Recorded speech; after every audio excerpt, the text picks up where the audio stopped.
प्यारे दोस्तों, कैसे हैं आप सभी। दोस्तों, हम बात करेंगे रीजनिंग के मोस्ट इम्पोर्टेंट क्वेश्चनों की सीरीज में, जिसमें हमने बहुत सारे पार्ट्स कंप्लीट कर लिए थे। आज एक और नए पार्ट्स में आपका स्वागत है। तो दोस्तों, इन टॉप क्वेश्चनों में से आप कितने क्वेश्चन सही कर पा रहे हो, मुझे कमेंट में ज़रूर बताना। और प्यारे साथियों, अपने यूट्यूब चैनल को ज़्यादा से ज़्यादा लाइक शेयर सब्सक्राइब कर देना और बेल आइकन को प्रेस कर लेना, जिससे कि आपको रोज़ इनका नोटिफिकेशन मिलता रहे। तो देखिए, आज का अपना पहला क्वेश्चन देखिए।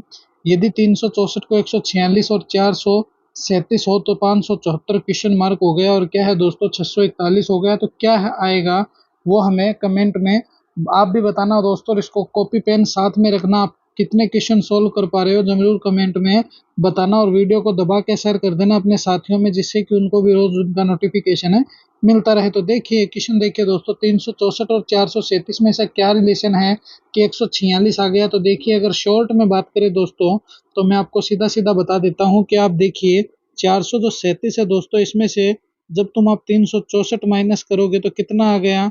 तो सर देखिए, 7 में से 4 गए, 3 बचे। देखिए 43 में से 36 चले गए, तो कितने बचेंगे दोस्तों। तो आप समझिएगा इस बात को। 43 में से 36 चले गए दोस्तों, 7 बचे। ये 73 हो गए। 73 को जब तुम 2 से मल्टीप्लाई करोगे तो कितना आ गया। तो सर 146 आ गया। 146 आ गया। 146 है क्या। बिल्कुल है। तो दोस्तों, रीजनिंग के ऐसे भी क्वेश्चन आ जाते हैं, इसलिए हमेशा कभी डरना मत। हमेशा इन क्वेश्चनों को दोस्तों देख कर चलना, और आराम से ये सोल्व हो जाएंगे। देखिए 641 से 574 माइनस करते हैं, तो ये लीजिए सर 641 है। इसमें से 574 माइनस करते हैं तो क्या होगा। तो देखिए समझिएगा इस बात को कि आप 11 में से 4 अगर माइनस करोगे तो कितने आ गए। 11 में से 4 माइनस किए दोस्तों, 7 आए। फिर देखिए यहाँ पर 40 है। 40 है यहाँ पर, तो दोस्तों 4 हो गए, तो 4 का तो कितना बन गया, 3। 3 है दोस्तों। तो ऐसे तो नहीं डायरेक्ट आप 63 में से 57 माइनस कीजिए, कितने आ गए। तो दोस्तों 3 और 3 कितने हो गए। तो सर देखिए, इसको ये 63 है, 63 से हमें 57 माइनस करने हैं, तो 6 हो गए, कितने हो गए 67। इस 67 को 2 से मल्टीप्लाई कीजिए, 7 दूनी 14 हो गए। 14 का 4 आ गया, एक बच गया, और 2। और दोस्तों इस 6 है, इस 6 को 2 से मल्टीप्लाई कीजिए, 6 दूनी 12 और एक 13 आ गए, कितने हो गए। तो सर 134 हो गए। 134 कहाँ है। तो ऑप्शन नंबर सेकंड में आपको 134 नजर आ रहे हैं क्या। बिल्कुल सर आ रहे हैं। तो 134 ही अपने क्या हो जाएगा, करेक्ट आंसर हो जाएगा। तो दोस्तों, जब भी आप रीजनिंग सॉल्व करने बैठो तो मैथ के कुछ कुछ आपको फंडामेंटल नॉर्मली आने बहुत जरूरी है। अगर आपको मैथ का नॉलेज नहीं है दोस्तों, तो हल्का फुल्का तो आपको प्लस माइनस जोड़ बाकी गुणा भाग का नॉलेज होना जरूरी है।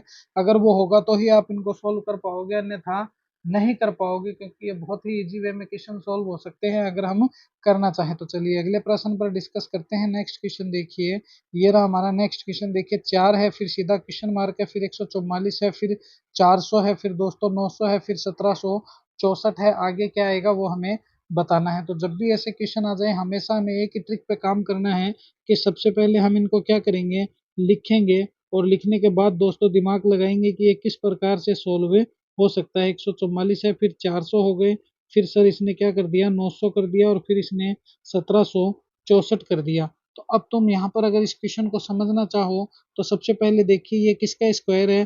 तो सर ये 12 का स्क्वायर है। उसके बाद ये किसका 400 किसका स्क्वायर है। तो सर 20 का स्क्वायर है। उसके बाद देखोगे आप 900 किसका स्क्वायर है। सर 30 का स्क्वायर है। उसके बाद थोड़ा सा आगे चलोगे तो ये किसका स्क्वायर है। तो सर ये 42 का स्क्वायर है। यहाँ तक तो बात समझ में आ गई। देखिए 12 है, 12 का स्क्वायर है, फिर 20 का स्क्वायर हो गया, और ये दोस्तों किसका स्क्वायर है, 2 का स्क्वायर है। तो अब तुम इसको समझोगे तो यहाँ से देखना आपको ये पड़ेगा कि अब यहाँ पर क्या करेंगे। तो पहले 2 का स्क्वायर है, फिर 12 का स्क्वायर है, 12 से फिर दोस्तों 20 का स्क्वायर हो गया। तो यहाँ पर थोड़ा थोड़ा ये क्या है, आगे बढ़ रहा है। यहाँ पर क्या हो गया, +8 हो गया। फिर दोस्तों यहाँ पर 30 का स्क्वायर है, तो कितना बढ़ा दिया इसने, +10 बढ़ा दिया। और यहाँ पर 42 का स्क्वायर है, तो इसने +12 बढ़ा दिया। और यहाँ पर ये 12 का स्क्वायर है दोस्तों। तो अब देखिए यहाँ पर 2 का स्क्वायर है, 2 से हम क्या करेंगे, +4 करेंगे। +4 करते ही दोस्तों यहाँ पर कितने का स्क्वायर आ जाएगा। तो यहाँ पर 6 का स्क्वायर आ जाएगा, जो हमारा 36 होगा। 36 से फिर इसने क्या किया दोस्तों, +2 बढ़ा दिया, और 12 का स्क्वायर कर दिया, क्योंकि 6 का तो है ही। तो फिर दोस्तों +2 किया, 12 का स्क्वायर आ गया, फिर +8, फिर +10, फिर +12। तो इस तरह से इसने बढ़ाते हुए चलता गया। तो दोस्तों ऑप्शन नंबर जो बी है, जो सेकंड नंबर ऑप्शन है, ये क्या होगा इस क्वेश्चन के अकॉर्डिंग अपना करेक्ट आंसर हो जाएगा। तो जब भी दोस्तों ऐसे मिसिंग नंबर से संबंधित क्वेश्चन आए तो बस दिमाग लगाना बहुत जरूरी है। अगर दिमाग लगाओगे तो इन क्वेश्चनों को तुम सोल्व कर सकते हो, अन्यथा ये क्वेश्चन आपको समझ में नहीं आने वाले हैं। तो जब भी ऐसे थोड़े टफ क्वेश्चन आ जाए तो इनको दोस्तों इन्हीं के हिसाब से यूज किया करो, बहुत मजा आएगा इनको सोल्व करने में। चलिए नेक्स्ट क्वेश्चन पर डिस्कस करते हैं। अगला प्रश्न देखिए, ये रहा हमारा नेक्स्ट क्वेश्चन है। देखिए GFED है, TSRQ है, KJIH है, आगे क्या आएगा वो हमें बताना है। तो देखिए हमें इसको नहीं देखना है कि इसमें क्या रिलेशन है, हमें तो ये दो निकाल लेने हैं। अगर ये दो निकल जाएंगे तो आगे का दोस्तों हमें ऑटोमेटिक सोल्व हो जाएगा। देखिए GFED हो गया अनुपात, उसके बाद TSRQ हो गया, उसके बाद क्या हो गया समानुपात KJ और आई और एच हो गया। तो अनुपात क्वेश्चन मार्क है, आगे क्या होगा वो हमें देखना है। तो सबसे पहले देखिए जी कितने पे आता है, तो एफ जी दोस्तों कितने पे आता है, तो सर 7 पे आता है। और टी कितने पे आता है, 20 पे आता है। इसका मतलब इसने क्या कर दिया, +13 कर दिया। क्या कर दिया, +13। फिर एफ को देखोगे, एफ से एस की तरफ जाओगे तो भी +13 है। ई से आर की तरफ जाओगे दोस्तों तो भी इसने +13 किया है। और डी से जब तुम क्यू की तरफ जाओगे तो भी इसने +13 किया है। तो इसका मतलब हमें पता चल गया है कि इसने क्या किया है, +13 और +13 ही किया है। तो हम भी क्या कर देंगे सर, अब हम भी +13 करेंगे। जब के है, के में जब तुम +13 करोगे दोस्तों एक्स आ जाएगा। क्या आ जाएगा, एक्स आ जाएगा। उसके बाद देखिए जे है, जे में जब तुम +13 करोगे तो क्या आ जाएगा दोस्तों, तो डब्ल्यू आ जाएगा। फिर दोस्तों आई है, आई कितने पे आता है, तो GHI 9 पे आता है। और ये जो v है तो TUV कितने पे हो गया दोस्तों, तो T है 20 पे, U 21 पे और V 22 पे। तो देखिए यहाँ से देखिए 9 और 22 13 हो गए, बिल्कुल हो गए। और यहाँ से दोस्तों H में +13 करोगे तो क्या आ जाएगा, U आ जाएगा। तो देखिए TXWVU कहाँ पर है, तो sir XWVU option number third में है। तो ये थर्ड नंबर ऑप्शन है, इसके अकॉर्डिंग क्या होगा अपना करेक्ट आंसर हो जाएगा। तो option number third is the correct answer. देखिए कितने इजी वे में दोस्तों इस रीजनिंग को हम सोल्व कर रहे हैं। अगर तुम रीजनिंग के दोस्तों क्वेश्चन और माहिर बनना चाहते हो तो आपको अंग्रेजी का तो नॉलेज भरपूर होना चाहिए, क्योंकि अंग्रेजी के नॉलेज के बेस पर ही आपकी रीजनिंग मजबूत हो सकती है। चलिए नेक्स्ट क्वेश्चन देखिए, ये रहा हमारा नेक्स्ट क्वेश्चन। बहुत ही अच्छा और शानदार क्वेश्चन है दोस्तों, बस इनको समझने की देरी है। अगर तुम इन क्वेश्चनों को समझ लेते हो तो आराम से सोल्व कर दोगे। देखिए मिरर इमेज से संबंधित क्वेश्चन है। किससे संबंधित है, मिरर इमेज से संबंधित क्वेश्चन है कि क्या आएगा वो हमें बताना है। तो जब तुम इन क्वेश्चनों को देखोगे तो फ्रोविंग का हमें मिरर इमेज बनाना है। तो कैसे बनाएंगे, तो ये रहा सर हमारा फ्रोविंग है इसका। चलिए हम एक्स वाई पर मिरर इमेज बनाते हैं। सबसे पहले जी बनाएंगे, तो सर जी तो इस प्रकार हो जाएगा। फिर क्या बनाएंगे सर, एन बनाएंगे। एन का मिरर इमेज ऐसा होता है। आई दोस्तों एज इट इज रहता है मिरर इमेज में। फिर दोस्तों एन है, तो एन पुनः सर हमारा कैसे बनेगा, तो एन पुनः सर हमारा ऐसा बनेगा। फिर डब्लू है, डब्लू भी दोस्तों मिरर इमेज में एज इट इज रहता है। ओ भी एज इट इज रहता है। फिर आर है, आर कैसा बनेगा, तो ये लीजिए सर आर बन गया और ये लीजिए सर एफ बन गया। तो फ्रोविंग अपना तैयार है। क्या तैयार है, फ्रोविंग अपना तैयार है। तो ऐसा देखिए जी का तो जी हो गया, ठीक है। NINOR, तो ये ऑप्शन नंबर फर्स्ट में ही दोस्तों अपना क्या है, मिरर इमेज कंप्लीट है। तो ऑप्शन नंबर फर्स्ट इसके अकॉर्डिंग क्या हो जाएगा अपना करेक्ट आंसर हो जाएगा। तो option number first is the correct answer. तो दोस्तों इस प्रकार से हमारी मिरर इमेज दोस्तों बनती है। तो जब भी दोस्तों ब्लैक बोर्ड पे आपको पढ़ाएंगे उस वक्त आपको ये सब मैं क्लियर करवा दूंगा, कोई दिक्कत वाली बात नहीं है। चलिए नेक्स्ट क्वेश्चन पर डिस्कस करते हैं। अगला प्रश्न देखिए, ये रहा हमारा नेक्स्ट क्वेश्चन। दोस्तों वीडियो को दबा के शेयर कर देना अपने साथियों में, जिससे कि हमें भी रोज मेहनत करने में दोस्तों मजा आए, क्योंकि आप ही के लिए मेहनत करते हैं। देखिए 9:26 है, समानुपात 81 है, अनुपात क्वेश्चन मार्क है। तो दोस्तों ऐसा क्या रिलेशन है 9 और 26 में जो 81 से हम निकाल कर लेके आएंगे। तो देखिए बहुत ही आसान तरीके से हम इसको समझ सकते हैं। अगर तुम ऐसे करके देखो दोस्तों, 9 में कितने प्लस करें कि 26 आ जाए, तो 9 और 10 कितने हो गए, 19, 19 और 7 कितने हो गए दोस्तों, तो 17 हो गए। कितने हो गए, 17 प्लस हो गए। इसका मतलब 26 आ गया, क्योंकि 9 में जब तुम 17 ऐड करोगे, समझना इस बात को, तो अब तुम अगर 81 में 17 ऐड करोगे तो ये लीजिए सर 7 और 1 8 हो गए, 8 और 1 9 हो गए, 98 है क्या, 99 जरूर है। तो ये इस प्रकार तो नहीं हो सकता है। तो फिर ये क्वेश्चन सर कैसे सोल्व होगा, तो देखिए आपको बताता हूं मैं। ऐसे करके आप ऐसे कर लीजिए, उसके बाद 81 कर लीजिए, उसके बाद इस क्वेश्चन मार्क को देखिए। और अब मैं आपको बताता हूँ, देखिए 9 है, 9 को 3 से मल्टीप्लाई कीजिए, कितना आता है 27 -1 कितना हो गया, तो सर 26 हो गया। तो अब तुम 81 को 3 से मल्टीप्लाई कीजिए, तो सर 3 से मल्टीप्लाई करते हैं तो देखिए 3 का तो 3 आ गया, ये सर आ गया 8 3 24 आ गया, कितना हो गया 243 मल्टीप्लाई 3 हो गया। अब क्या करना है, तो सर अब -1 करना है, तो सर 242 आ जाएगा। क्या आ जाएगा, 242 आ जाएगा जब हम -1 करेंगे तो 242 कहाँ है, तो सर ऑप्शन नंबर थर्ड में है। तो यह थर्ड नंबर ऑप्शन ही दोस्तों इसके अकॉर्डिंग क्या होगा, अपना करेक्ट आंसर हो जाएगा। तो option number third is the correct answer. तो इस प्रकार से दोस्तों रीजनिंग के आप बहुत ही इजी वे में क्वेश्चन सोल्व कर सकते हो, बस आपको नॉलेज होना जरूरी है रीजनिंग का। रीजनिंग कोई दोस्तों बहुत टफ सब्जेक्ट नहीं है, बल्कि माइंड बेस्ड सब्जेक्ट है। क्या है, माइंड बेस्ड सब्जेक्ट है रीजनिंग। अगर तुम माइंड से इसको देखोगे तो ये बहुत ही आसानी से सोल्व की जा सकती है। चलिए अगला प्रश्न देखिए, ये रहा हमारा नेक्स्ट क्वेश्चन। बहुत ही अच्छा और बहुत ही शानदार क्वेश्चन है प्यारे साथियों।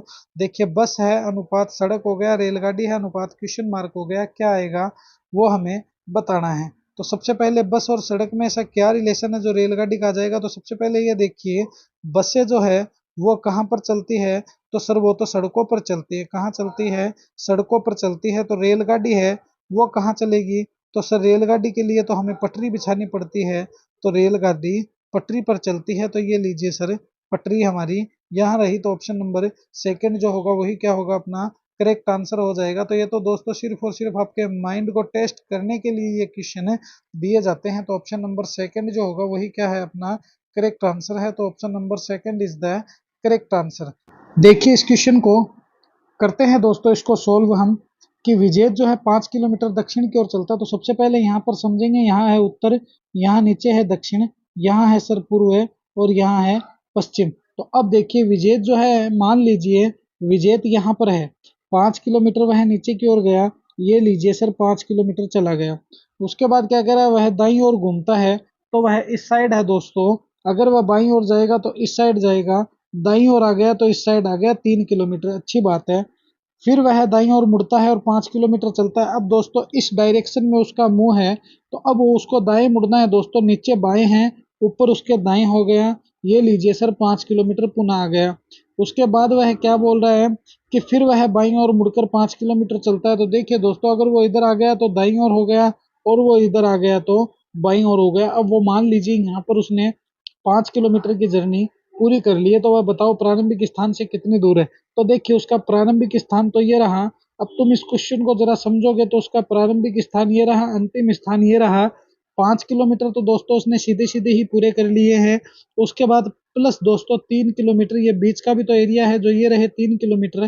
तो 5 + 3 कितने हो गए, 8 किलोमीटर हो गए। तो टोटल वह कितना चला है, तो सर टोटल वह 8 किलोमीटर चला है, जो कहाँ पर है, ऑप्शन नंबर थर्ड में है। तो ऑप्शन नंबर थर्ड जो होगा वही क्या होगा दोस्तों, अपना करेक्ट आंसर हो जाएगा। तो option number third is the correct answer. तो जो वो अपने प्रारंभिक स्थान से विजेत जो है दोस्तों कहाँ है, 8 किलोमीटर दूर है। तो इस प्रकार से दोस्तों डायरेक्शन टेस्ट के जब भी क्वेश्चन आ जाए तो हमेशा ध्यान रखना, तुम इसको अपने ऊपर लेकर सोल्व करोगे तो कभी पीछे नहीं रहोगे दोस्तों, आराम से क्वेश्चन सोल्व कर सकते हो। चलिए अगला प्रश्न देखिए, ये रहा हमारा नेक्स्ट क्वेश्चन।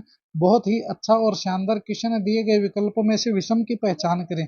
तो इनमें से कौन सा विषम है वो हमें बताना है। अब तुम इसको समझना, 8 + 2 कितने होते हैं, तो 10 होते हैं। 8 + 2 कितने होते हैं, 10 होते हैं। 4 और 4 कितने होते हैं, 8 होते हैं। 4 और 5 कितने होते हैं, 9 होते हैं। तो ऐसे तो हम विषम नहीं बता सकते हैं, ऐसे तो ये नहीं होगा। मगर जब तुम इसको अब देखोगे दोस्तों, तो ये कौन सी संख्या है, तो सर ये सम संख्या है। ये कौन सी संख्या है, ये भी सर सम संख्या है।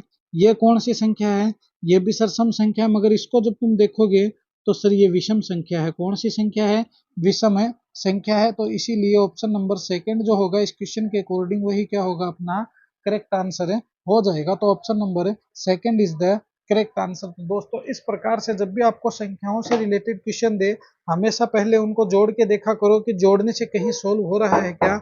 अगर जोड़ने से सोल्व हो जाता है तो अच्छी बात है, वरना सम विषम देखा करो। वरना दोस्तों आप क्या किया करो कि इनको मल्टीप्लाई के नियम से देखा करो, कहीं ना कहीं एक रिलेशन तो आपको जरूर मिलेगा। चलिए अगला प्रश्न देखिए, बहुत ही अच्छा क्वेश्चन है। यदि किसी कूट भाषा में जर्मनी को तो ये लिखा जाता है, तो फ्रांस को कैसे लिखा जाता है। तो अब हमें FRANCE फ्रांस बताना है। तो सबसे पहले दोस्तों जर्मनी देखते हैं। तो जब तुम जर्मनी देखोगे तो ये देखिए GERMA और N और Y। तो यही तो है जर्मनी। तो जर्मनी देखिए, जी कितने पे आता है 7 पे, ई कितने पे आता है 5 पे, आर कितने पे आता है 18 पे, एम कितने पे आता है 13 पे, ए कितने पे आता है 1 पे, एन कितने पे आता है 14 पे, और वाई कितने पे आता है 25 पे। तो इसने दोस्तों क्या लिखा है, तो सर इसने वास्तविक संख्या लिखी है, वास्तविक संख्या लिखी है। तो हम भी क्या करेंगे, वास्तविक संख्या फ्रांस की लिख देंगे। तो सबसे पहले देखिए एफ है, फिर दोस्तों आर है, फिर ए है, फिर एन है, फिर सी है और ई है। तो ये लीजिए फ्रांस की वास्तविक संख्या लिखते हैं। तो एफ कितने पे आता है 6 पे, आर कितने पे आता है दोस्तों, तो आर आता है सर हमारा कितने पर 18 पर। उसके बाद ए कितने पे आता है 1 पे, एन कितने पे आता है 14 पे, सी कितने पे आता है 3 पे और ई कितने पे आता है 5 पे। तो 6 18 114 35 कहाँ है, 6 18 1 14 35 दोस्तों, ये रहा हमारा। तो ऑप्शन नंबर फर्स्ट जो होगा वही क्या होगा, हमारा करेक्ट आंसर है, हो जाएगा। तो option number first is the correct answer. तो ये थी दोस्तों रीजनिंग की अपनी मोस्ट इंपॉर्टेंट क्लास। कैसी लगी ये क्लास मुझे कमेंट में जरूर बताना, और अपने YouTube चैनल को दोस्तों ज़्यादा से ज़्यादा लाइक शेयर सब्सक्राइब कर देना और बेल आइकन को प्रेस कर लेना, जिससे कि आपको रोज़ इनका नोटिफिकेशन मिलता रहे। मिलेंगे इसी जोश और जुनून के साथ हम नेक्स्ट वीडियो में। जय हिंद, जय भारत प्यारे साथियों।